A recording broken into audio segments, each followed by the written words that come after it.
औद्योगिक विकास मंत्री श्री सतीश जी महाना, नगर विकास मंत्री श्री आशुतोष जी टंडन, जल शक्ति बाढ़ नियंत्रण मंत्री डॉक्टर महेंद्र सिंह जी, महिला कल्याण बाल विकास पुष्टाहार मंत्री प्रदेश सरकार श्रीमती स्वाति सिंह और लखनऊ की महापौर श्रीमती संयुक्ता जी भाटिया, श्री संजय जी शेख सांसद, श्री सुरेश चंद्र तिवारी विधायक, श्री अविनाश त्रिवेदी विधायक, डॉक्टर जी सतीश रेड्डी सचिव रक्षा अनुसंधान एवं विकास विभाग तथा अध्यक्ष डीआरडीओ, श्री अवनीश अवस्थी मुख्य कार्यकारी अधिकारी यूपीडा, श्री संगम सिन्हा महानिदेशक संसाधन प्रबंधन डीआरडीओ, श्री अतुल राणे मुख्य कार्यकारी अधिकारी महानिदेशक ब्रह्मोस, श्री मनीष भारद्वाज डीआरडीओ के कोऑर्डिनेटर और इस सभा में उपस्थित मेरे सभी सम्मानित बहनों एवं भाइयों, इतनी बड़ी संख्या में आप सब लोग यहां पर मौजूद हैं, सचमुच मुझे यह कल्पना नहीं थी। आज जब ब्रह्मोस मैन्युफैक्चरिंग फैसिलिटी और डीआरडीओ के defence technology and test centre का यदि यहां शिलान्यास हो रहा है, तो लखनऊ की इतनी बड़ी संख्या में लोग यहां पर उपस्थित होकर इस शिलान्यास का स्वागत करेंगे, इसका अभिनंदन करेंगे, अपना पूरा समर्थन देंगे। इसके लिए एक बार मैं शीश झुकाकर आप सभी बहनों भाइयों का हार्दिक अभिनंदन करता हूं, आप स्वागत करता हूं। और मेरे बहनों भाइयों, आज दोनों इकाइयों का जो यहां शिलान्यास हो रहा है वो हमारे राष्ट्र की सुरक्षा की दृष्टि से तो महत्वपूर्ण है ही, और साथ ही साथ रक्षा उत्पादन के मामले में भी उत्तर प्रदेश का इस हिंदुस्तान में एक विशेष स्थान बनाने में यह कामयाब होगा, ऐसा मेरा पूरा विश्वास है। जैसा हमारे माननीय मुख्यमंत्री योगी जी ने कहा, इससे लखनऊ उत्तर प्रदेश के रहने वाले लोगों को रोजगार भी हासिल होगा, और सबसे बड़ी बात जिसे मैं देखता हूं, दूर तक मैं देखता हूं कि हम उत्तर प्रदेश की अर्थव्यवस्था में भी एक नया अध्याय जुड़ जाए। मैं आप सबको इस बड़े काम के लिए अपनी हार्दिक बधाई देता हूं, शुभकामनाएं देता हूं, और डीआरडीओ और ब्रह्मोस एरोस्पेस ज्वाइंट वेंचर और इन प्रोजेक्ट से जुड़े समस्त वैज्ञानिकों को और इंजीनियर्स को भी अपनी तरफ से हार्दिक बधाई देता हूं और आभार व्यक्त करना चाहता हूं माननीय मुख्यमंत्री जी योगी जी के प्रति। जो ही मैंने उनसे आग्रह किया कि ऐसी ऐसी परियोजनाएं हम लोग स्थापित करना चाहते हैं, क्षण भर की देर नहीं लगी और उन्होंने कहा कि जितनी जल्दी से जल्दी हो सकेगा मैं इसके लिए भूमि उपलब्ध करा दूंगा। बहनों भाइयों, मुझे यह कल्पना नहीं थी, मैं तो यह मानकर चल रहा था कि शायद 6 महीने, 8 महीने, 10 महीने भूमि का अधिग्रहण करना और किसी संस्था को उसे उपलब्ध कराना, इसमें प्रायः समय लग जाता है। लेकिन मैं आभार व्यक्त करना चाहता हूं मुख्यमंत्री जी आपके प्रति कि आपने 1.5 महीने के अंदर लगभग 200 एकड़ की जमीन जो है आपने उपलब्ध कराई है। बहनों भाइयों, मैं यह देख रहा हूं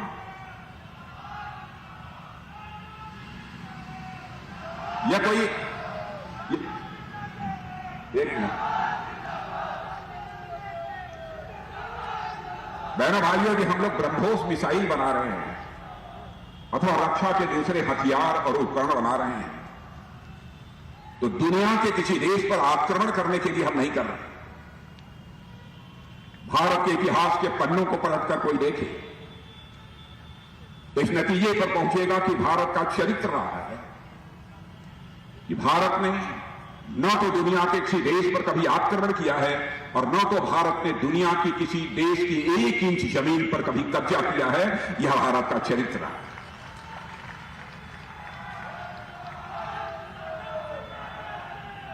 हम तो हिंदुस्तान की धरती पर ब्रह्मोस इसलिए बनाना चाहते हैं, ब्रह्मोस बनाना चाहते हैं कि लोगों के ऊपर आक्रमण करने के लिए नहीं बनाना चाहते। हम इसलिए बनाना, बैठ जाओ भैया, हम इसलिए बनाना चाहते हैं भारत के पास ऐसी कम से कम ताकत हो, दुनिया का कोई देश यदि भारत की तरफ बुरी नजर उठाकर देखने की जरूरत न करे, इसलिए हम इस धरती पर ब्रह्मोस बनाना चाहते हैं। भारत के पास न्यूक्लियर डिटरेंट होना चाहिए, भारत के पास इस प्रकार के कुछ डिटरेंट्स होने चाहिए ताकि दुनिया का कोई देश हमारे ऊपर आक्रमण न कर सके, और हमने करके दिखाया भी है। मैं उरी और पुलवामा की घटना की आपको याद दिलाना चाहता हूं। एक हमारा पड़ोसी देश है, बिल्कुल लगा हुआ हमारा पड़ोसी देश, जिसे आप अच्छी तरह से परिचित हैं, जो कुछ ही समय पहले भारत से अलग हुआ है। पता नहीं क्यों भारत को लेकर उसकी नीयत बराबर खराब रहती है। उसने उरी में और पुलवामा में किस प्रकार की आतंकवादी वारदात को अंजाम दिया था, उसके बाद हमारे प्रधानमंत्री ने जो फैसला लिया बहनों भाइयों कि हमने उस देश की धरती पर जाकर आतंकवादी ठिकानों का सफाया किया था, और जरूरत पड़ी थी कि एक बार एयर स्ट्राइक करने में भी हम लोगों ने कामयाबी हासिल की थी। हमने यह संदेश दे दिया कि यदि हमारे ऊपर यदि कोई बुरी नजर उठाकर देखने की कोशिश करेगा तो हम केवल इस पार ही नहीं, जरूरत पड़ी तो उस पार भी जाकर मार सकते हैं। यह भारत के अंदर ताकत है, भारत के अंदर यह कुवत है। बहनों भाइयों, जिस उत्तर प्रदेश के हम लोग हैं, मैं कह सकता हूं कि हमारे मुख्यमंत्री योगी जी ने जिस प्रकार का नेतृत्व दिया है उत्तर प्रदेश को मुख्यमंत्री के रूप में, जिस तरीके से सरकार चलाई है, विभिन्न क्षेत्रों में उत्तर प्रदेश ऊंचाइयों को हासिल कर रहा है, और इसकी जितनी भी सराहना की जाए वह कम है। और मैं दावे के साथ कह सकता हूं, पहले की अपेक्षा लोगों के जीवन में किसी न किसी सीमा तक बदलाव भी देखा जा सकता है। हमारे भारत के प्रधानमंत्री जो भी योजनाएं प्रारंभ की, सारी योजनाओं को इस उत्तर प्रदेश में प्रभावी तरीके से लागू करने का काम यदि किया है तो हमारे मुख्यमंत्री योगी आदित्यनाथ जी ने किया है। इसके लिए मैं योगी आदित्यनाथ जी को तहे दिल अपनी तरफ से हार्दिक बधाई देना चाहता हूं।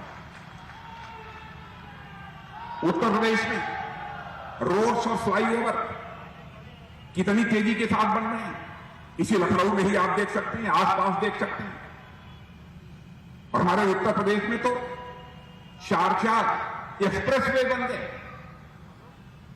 और इतनी जल्दी बन गए। और इसके अतिरिक्त बहुत सारी योजनाएं हैं, यदि मैं सारी योजनाओं की चर्चा करूंगा तो लंबा समय लगेगा। प्रधानमंत्री गरीब कल्याण योजना, जिसके तहत हमारे गरीबों को हर महीने 2 बार मुफ्त गल्ला प्राप्त हो रहा है, राशन प्राप्त हो रहा है। हमारे किसान भाइयों को प्रतिवर्ष 6,000 रुपया की प्रधानमंत्री किसान सम्मान निधि के अंतर्गत सहायता प्राप्त हो रही है। एक पैसा भी कोई मां का लाल उसमें काट नहीं सकता है बहनों भाइयों। और मैं याद दिलाना चाहता हूं, जब राजीव गांधी जी भारत के प्रधानमंत्री थे, मैं उनकी नीयत पर, उनकी क्षमता पर कोई सवालिया निशान नहीं लगाना चाहता, क्योंकि प्रधानमंत्री होता है, वह चाहे किसी दल का क्यों ना हो। मैं सबका सम्मान करता हूं, लेकिन राजीव गांधी जी ने एक बार अपनी असमर्थता को व्यक्त करते हुए कहा था, क्या करें, मैं दिल्ली से 100 पैसा भेजता हूं नीचे, लेकिन नीचे पहुंचते पहुंचते लोगों तक बामुश्किल 15 पैसा 16 पैसा पहुंच पाता है। यह राजीव गांधी जी ने अपनी व्यथा व्यक्त की थी। लेकिन सचमुच हमारे प्रधानमंत्री मोदी जी को बधाई दी जानी चाहिए बहनों भाइयों। उन्होंने एक ऐसी व्यवस्था कर दी, एक ऐसा सिस्टम बना दिया कि दिल्ली के बैंक से यदि 100 पैसा निकलता है तो आपके बैंक के खाते में 100 का 100 पैसा पहुंच जाता है। बहनों भाइयों, भ्रष्टाचार पर चोट कैसे मारी जाती है, यह इसकी एक मिसाल है। सिस्टम में चेंज लाकर, व्यवस्था में चेंज लाकर एक बहुत बड़ा हम परिवर्तन ला सकते हैं। गरीब माताएं बहनें कभी सोचा नहीं था कि गैस सिलेंडर हमारे घर में, यह हम लोगों की आपकी सरकार में मुहैया है। और इस सारी योजनाओं को, आयुष्मान निधि की 5 लाख रुपए तक का मुफ्त इलाज, और मैं बधाई देता हूं योगी जी को, बहुत ही प्रभावी तरीके से उन्होंने लागू किया। किसानों के लिए भी मिनिमम सपोर्ट प्राइस बढ़ाना, उसके अतिरिक्त भी कई योजनाएं उन्होंने की। और मैं यह मानता हूं कि किसी भी राज्य अथवा किसी देश के विकास की पहली शर्त होती है चुस्त दुरुस्त कानून और व्यवस्था। भाइयों, इसमें कहीं दो रख नहीं। पहले क्या हालात थे 2017 के पहले उत्तर प्रदेश में राजनीति का अपराधीकरण और अपराध का राजनीतिकरण किस तरीके से चल रहा था, यह आपको बताने की जरूरत नहीं है, आप तभी अच्छी तरह जानते हैं। दंगाइयों और माफियाओं के हौसले बुलंद थे, लेकिन आज मेरे उत्तर प्रदेश के बहनों भाइयों, अपना सीना ठोक कर डंके की चोट पर कह सकते हो कि आपके मुख्यमंत्री योगी जी ने किस प्रकार से यहां पर कानून और व्यवस्था के हालात को चुस्त दुरुस्त किया है, उसकी चर्चा केवल उत्तर प्रदेश में नहीं होती, हिंदुस्तान के दूसरे राज्यों में भी होती।